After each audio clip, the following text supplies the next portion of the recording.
In this demonstration, you'll learn how to perform network sniffing with Wireshark.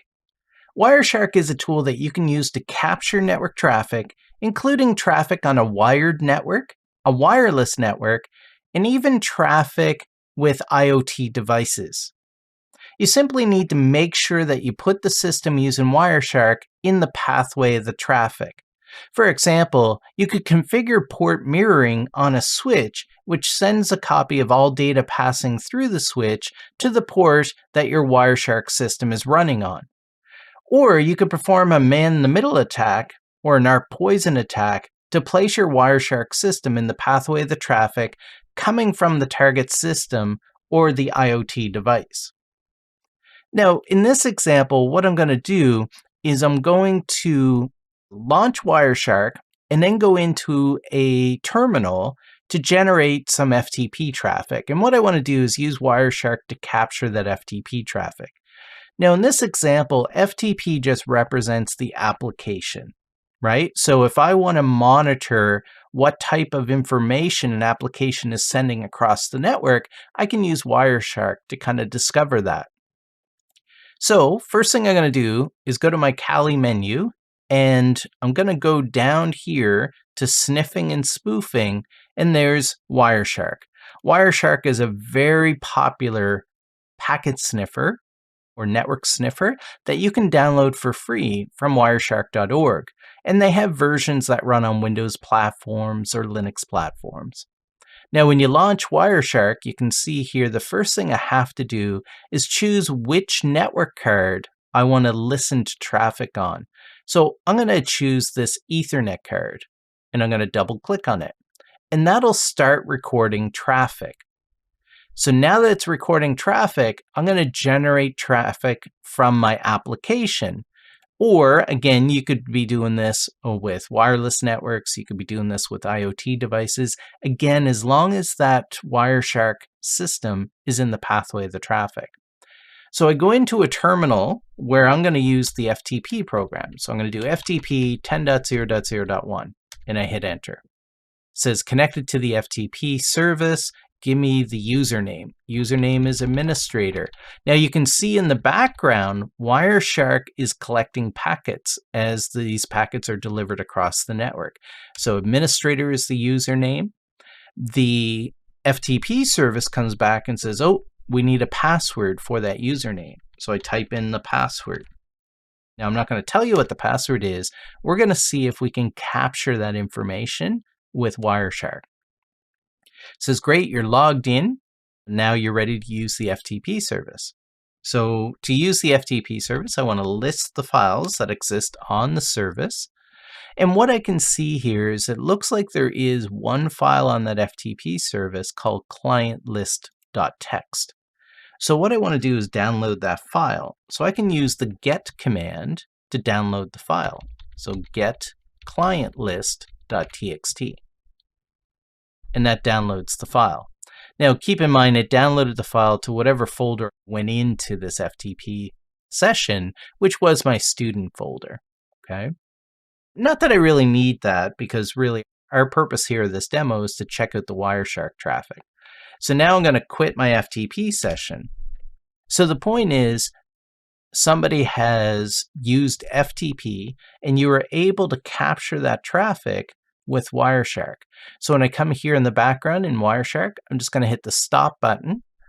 And if I scroll up, you can see there's quite a few packets. So the Wireshark screen is divided into three parts.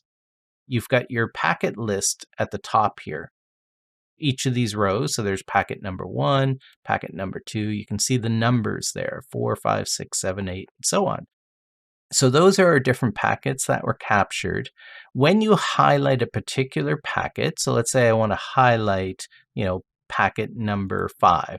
When you highlight packet number 5, this middle pane here is your packet details. And what you can do is you can expand out different pieces of information.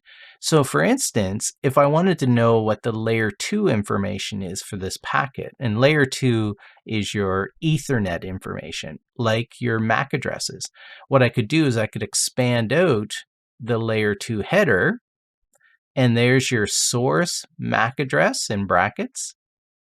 That's the MAC address of the network card of the system that sent this packet.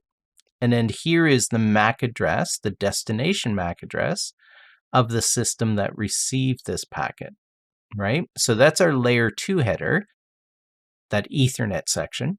Up above that, I should start at the top here. In our details, you've got your frame details. And the frame details is just the date and time, when this packet was captured. So I know on August 1st at 8:52, this packet was captured.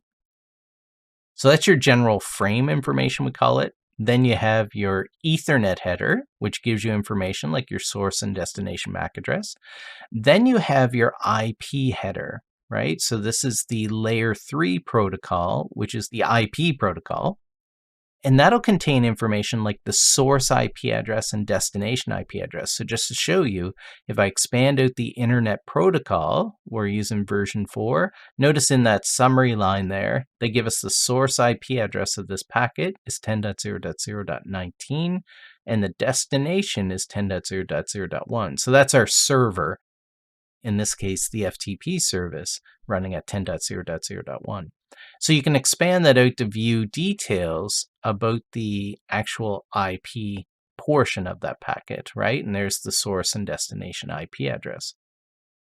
If I collapse that down, then after the layer 3 header, then we've got our layer 4 header. So the layer 4 protocol is TCP that's being used here, not UDP. So it's the transmission control protocol. I can see the port number. So the source port number of the program is 35,216. So that's the port number used by the client application. That's destined to port 21, which is the FTP service, right? And again, you can expand that out to see more details. So there's your source port field, there's your destination port field, right? So to summarize this middle section, this is a very important section. You've got your frame information, which is its date and time and size of the frame. But then you got your layer 2 header, your layer 3 header, and your layer 4 header. And you may, after the layer 4 header, you may get application data. So in our case, when we look at our FTP information, once we find the FTP packets, we will have some FTP data there, okay? Now let's, and then down below that is the hexadecimal and ASCII text representation of your details. So just to give you an example, if I go to the layer 3 header, the Internet Protocol version 4 header, and I come down here, watch this, I'm going to select the source IP address. Wireshark does is it highlights the relevant portion in the hex pane down bottom. So you can see the 0A000013. So that is the hexadecimal representation of the source address. If I highlight the destination address, the IP address, notice it's the next 4 hex codes, right? So each of these pieces of information are represented in the hexadecimal pane. Now, the hexadecimal pane, because I look at that and I don't really understand what I'm looking at, what Wireshark has done is they've created this detail pane. So this is the pane that you can look at to help understand what's actually going on without needing to understand the hex codes. Perfect. So those are our 3 panes. Now, what you'll do is you'll just follow your packet. So when I'm analyzing network traffic, what I'll do is I'll start at the top and I try to make sense of what's going on. So I can see the protocol is TCP, and I can see here, you can go and look at the details here if you wanted to of every packet as you highlight it. But what they do is they give you an info column that kind of shows you the most relevant information. So what they're showing here is that this is a TCP packet and 35216 going to, that's an arrow pointing to 21. So this means that the source IP address of 10.0.0.19 is sending data to 10.0.0.1, which is our FTP server, And so this is a client sending data to our FTP server, and they're showing you the ports. The client's using port 35216 headed to the server port of port 21. So in my head, when I'm looking at this, I'm thinking, oh, that's an FTP port, right? Not necessarily that it has to be FTP, it's just the default port number for FTP is 21. So I'm going to guess that that's an FTP port that this client system of 10.0.0.19 is communicating with. They also show the SYN there, right? SYN is the first phase of the three-way handshake. So before these two systems can exchange data, they have to establish a connection, which is done with a three-way handshake. So there's the SYN message. Look at that. Coming back from the server to the client is, so port 21 sending data to 35216 is the SYNAC. That's the second phase of a three-way handshake, which is used to establish a connection. And then finally, the client sends to the server an ACK message. So at that point, the client has a connection to the FTP service. And look at this. And again, notice that I'm just staying and reading the info column, right? And it kind of makes sense in my head because I'm picturing the communication. Okay, so the client machine send message to the FTP service. It's replying. So they do the full three-way handshake. And then there's a banner coming back from the FTP server, 10.0.0.1, is sending to the client a response that says code 220 Microsoft FTP service, right? That means the FTP service is ready for communication. So when you think about what we did is after I got that FTP service ready message, then I had to log in. So look at this. So request user administrator. So this is the client logging into the system by typing the username of administrator. Then the server comes back with, and I know it's traffic from the server because it's 10.0.0.1 going to the client system of .19. So the server is coming back with a response that says, hey, I need a password for that account. And then, and this is kind of where it gets good, is then we can see the client machine 10.0.0.19 is sending to the server 10.0.0.1 using the FTP protocol, right? The password. So pass space, and there's the password I typed in. Now you might wonder what's the word pass doing there? Underneath the scenes, when you're using an application, so I was using the FTP program, underneath the scenes, there's actual commands that are executing. So the actual FTP command of pass was executed underneath the scenes to send the password up. So the password is capital PA $$W0RD. Okay. It checked that, and then the server came back with you're logged in. Perfect. So if I scroll down, I'm just kind of jumping to the relevant stuff. There was a request for a listing. This was me typing the ls command in, right? Saying, hey, show me a list of files. And then as a response, what should happen is we should get some FTP data. So there's some FTP data.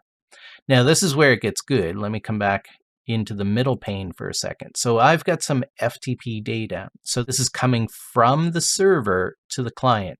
This is after I use the ls command. So I think this is the file listing coming back. And again, when you see a packet of interest, you can highlight it, and then you can look at, so although up here in the summary line, I know the source IP address and destination IP address, you can get that information in these headers if you wanted to. So I'm in the IP header, so there's 10.0.0.1 is the source, and 10.0.0.19 is the client, which we already know because it's up here. It saves you from having to look at the details. Perfect. So nothing of super interest in the TCP header. We know the source and destination port. And notice that the source port has changed. It's not 21 anymore, it's 20. And that's because we're actually delivering data. So when an FTP server delivers data, it uses what we call the data port. which is port 20. The control port is 21.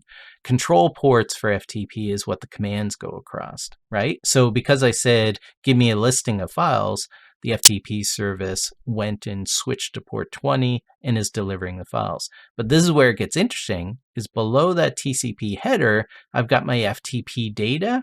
And if I scroll down, line-based text data, if I expand that, what you'll see is each row of information that the FTP server responded in its data. So in this example, I only had one file on my FTP server, and I can see the file is called clientlist.txt. And this is what's important here, is that I'm monitoring network traffic, and I was already able to see the username and password somebody used to log into the FTP service, because FTP doesn't encrypt the communication by default. So when I'm analyzing the traffic from this application or from this device, I'm looking at this as a pen tester thinking, okay, we need to be using encrypted communication, right? So that's a huge flaw right now. So I am able to see the file name that's on the server is clientlist.txt, right? But then what's going to happen is, so when you think about, the logic here is, so the server sent me the listing of the files, which is just one file, clientlist.txt, and then I downloaded that file with the get command. So somewhere here should be me retrieving that file. There it is there. Now I use the get command to download the file, but underneath the scenes, the proper command in FTP is retrieve. So this is the client machine saying to the server, I want to retrieve clientlist.txt. And then we should see a response from the server, which is the FTP data. So the FTP data from the server 10.0.0.1 up to 10.0.0.19. And again, you could look at the headers, like the IP header, the TCP header, but what I want to look at here is what we call the FTP data in this case. Now, keep in mind, it's called FTP data because I'm using FTP as a program, but really what I'm looking at is the application data, the data from the software that's being delivered. And when I scroll down here underneath the line-based text, there's two lines. So, and I didn't open the file up to show you the contents of the file, but notice that Wireshark was able to capture the contents of the file. So these are the two lines that are in clientlist.txt. Now what's interesting is I love this line-based text area, but you don't have to use it. Notice that down bottom in the ASCII section, you can see the information, right?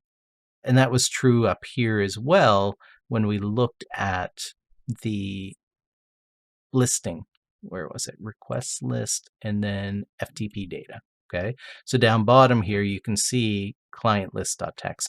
So if you wanted to, you could look at the ASCII text down bottom, but again, it's not as easy to read. So Wireshark does is they interpret that information and show it to you in a better format within the middle pane or detail pane here. So I can do line-based text data, and that's much cleaner, right? Especially when you have multiple lines of information coming back. So we were able to see when I captured the traffic from this application, which in this example just happened to be FTP, we are able to see the logon traffic. And because there's no encryption being used, we're able to see usernames and passwords transfer across the network. We were also able to see sensitive data like this client list that's being exchanged within the application.